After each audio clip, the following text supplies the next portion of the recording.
ابو ذر غفاری رضی اللہ تعالی عنہ یہ حدیث بیان کرتے تھے کہ حضرت صلی اللہ علیہ وسلم نے فرمایا کہ میرے گھر کی چھت کھول دی گئی۔ اس وقت میں مکے میں تھا۔ پھر جبرائیل علیہ السلام اترے اور انہوں نے میرا سینہ چاک کیا، پھر اسے زمزم کے پانی سے دھویا، پھر ایک سونے کا طشت لائے جو حکمت اور ایمان سے بھرا ہوا تھا، اس کو میرے سینے میں رکھ دیا، پھر سینے کو جوڑ دیا، پھر میرا ہاتھ پکڑا اور مجھے آسمان کی طرف لے کر چلے۔ جب میں پہلے آسمان پر پہنچا تو جبرائیل علیہ السلام نے آسمان کے داروغہ سے کہا کھولو۔ اس نے پوچھا آپ کون ہیں؟ جواب دیا کہ جبرائیل۔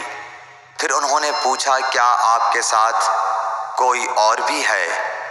جواب دیا ہاں، میرے ساتھ محمد صلی اللہ علیہ وسلم ہے۔ انہوں نے پوچھا کہ کیا ان کے بلانے کے لیے آپ کو بھیجا گیا تھا؟ کہا جی ہاں۔ پھر جب انہوں نے دروازہ کھولا تو ہم پہلے آسمان پر چڑھ گئے۔ وہاں ہم نے ایک شخص کو بیٹھے ہوئے دیکھا۔ ان کے داہنی طرف کچھ لوگوں کے جھنڈ تھے اور کچھ جھنڈ بائیں طرف تھے۔ جب وہ اپنی داہنی طرف دیکھتے تو مسکراتے اور جب بائیں طرف نظر کرتے تو روتے۔ انہوں نے مجھے دیکھ کر فرمایا آؤ اچھے آئے ہو، صالح نبی اور صالح بیٹے۔ میں نے جبرائیل علیہ السلام سے پوچھا یہ کون ہیں؟ انہوں نے کہا کہ یہ آدم علیہ السلام ہیں، اور ان کے دائیں بائیں جو جھنڈ ہیں یہ ان کے بیٹوں کی روحیں ہیں۔ جو جھنڈ دائیں طرف ہیں وہ جنتی ہیں اور بائیں طرف کے جھنڈ دوزخی روحیں ہیں۔ اس لیے جب وہ اپنے دائیں طرف دیکھتے ہیں تو خوشی سے مسکراتے ہیں، اور جب بائیں طرف دیکھتے ہیں تو رنج سے روتے ہیں۔ پھر جبرائیل مجھے لے کر دوسرے آسمان تک پہنچے اور اس کے داروغہ سے کہا کہ کھولو۔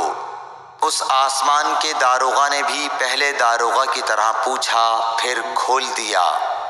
حضرت انس رضی اللہ تعالی عنہ نے کہا کہ ابو ذر نے ذکر کیا کہ آپ صلی اللہ علیہ وسلم یعنی نبی صلی اللہ علیہ وسلم نے آسمان پر آدم، ادریس، موسیٰ، عیسیٰ اور ابراہیم علیہ السلام کو موجود پایا، اور ابو ذر نے ہر ایک کا ٹھکانہ نہیں بیان کیا، البتہ اتنا بیان کیا کہ حضور صلی اللہ علیہ وسلم نے حضرت آدم کو پہلے آسمان پر پایا اور حضرت ابراہیم کو چھٹے آسمان پر۔ انس نے بیان کیا کہ جب جبرائیل علیہ السلام نبی کریم صلی اللہ علیہ وسلم کے ساتھ ادریس علیہ السلام پر گزرے تو انہوں نے فرمایا کہ آؤ اچھے آئے ہو، صالح نبی اور صالح بھائی۔ میں نے پوچھا یہ کون ہیں؟ جواب دیا کہ یہ ادریس علیہ السلام۔ پھر موسیٰ علیہ السلام تک پہنچا۔ انہوں نے فرمایا آؤ اچھے آئے ہو، صالح نبی اور صالح بھائی۔ میں نے پوچھا یہ کون ہیں؟ جبرائیل نے بتایا کہ یہ موسیٰ ہیں۔ پھر میں عیسیٰ علیہ السلام تک پہنچا۔ انہوں نے کہا آؤ اچھے آئے ہو، صالح نبی اور صالح بھائی۔ میں نے پوچھا یہ کون ہیں؟ جبرائیل علیہ السلام نے بتایا کہ یہ عیسیٰ ہیں۔ پھر میں ابراہیم علیہ السلام تک پہنچا۔ انہوں نے فرمایا آؤ اچھے آئے ہو، صالح نبی اور صالح بیٹے۔ میں نے پوچھا یہ کون ہیں؟ جبرائیل علیہ السلام نے بتایا کہ یہ حضرت ابراہیم علیہ السلام ہیں۔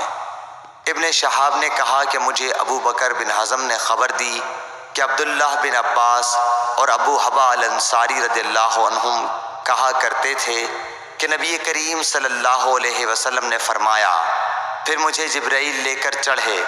اب میں اس بلند مقام تک پہنچ گیا جہاں میں نے قلم کی آواز سنی جو لکھنے والے فرشتوں کے قلموں کی آواز تھی۔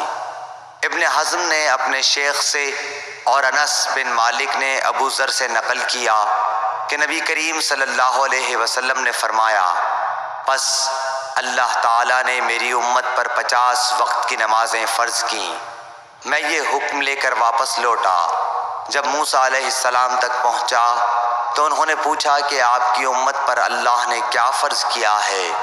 میں نے کہا کہ 50 وقت کی نمازیں فرض کی ہیں۔ انہوں نے فرمایا آپ واپس اپنے رب کی بارگاہ میں جائیے، کیونکہ آپ کی امت اتنی نمازوں کو ادا کرنے کی طاقت نہیں رکھتی ہے۔ میں واپس بارگاہ رب العزت میں گیا تو اللہ نے اس میں سے ایک حصہ کم کرا۔ پھر موسیٰ علیہ السلام کے پاس آیا اور کہا کہ ایک حصہ کم کر دیا گیا ہے۔ انہوں نے کہا کہ دوبارہ جائیے، کیونکہ آپ کی امت میں اس کی برداشت کی بھی طاقت نہیں ہے۔ پھر میں بارگاہ رب العزت میں حاضر ہوا، پھر ایک حصہ کم ہوا۔ جب موسیٰ کے پاس پہنچا تو انہوں نے فرمایا کہ اپنے رب کی بارگاہ میں پھر جائیے، کیونکہ آپ کی امت اس کو بھی برداشت نہ کر سکے گی۔ پھر میں بار بار آیا گیا، پس اللہ تعالیٰ نے فرمایا کہ یہ نمازیں عمل میں 5 ہیں اور ثواب میں 50 کے برابر ہیں، میری بات بدلی نہیں جاتی۔ اب میں موسیٰ کے پاس آیا تو انہوں نے پھر کہا کہ اپنے رب کے پاس جاؤ، لیکن میں نے کہا کہ مجھے اپنے رب سے شرم آتی ہے۔ پھر جبرائیل مجھے سدرۃ المنتہا تک لے گئے، جسے کئی طرح کے رنگوں نے ڈھانک رکھا تھا، جن کے متعلق مجھے معلوم نہیں ہوا کہ وہ کیا ہیں۔ اب کے بعد مجھے جنت میں لے جایا گیا۔ میں نے دیکھا کہ اس میں موتیوں کے ہار ہیں اور اس کی مٹی مشک کی ہے۔ صحیح بخاری حدیث نمبر 349۔